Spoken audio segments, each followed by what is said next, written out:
Today's video, meron tayo ngayong gagawin na Honda Beat. Ang issue, maingay. Hindi natin alam kung saan banda yung ingay na binibigay ng motor. Unang bukas, makikita nyo na ang flyball ay durog na durog.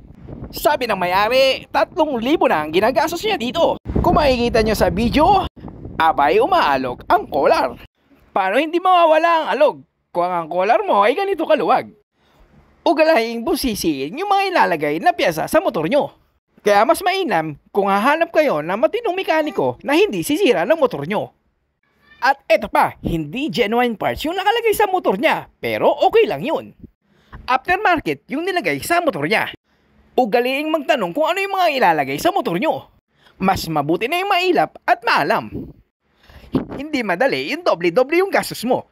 3,000 lang ang nawala, 3,000 uli yung idadagdag mo.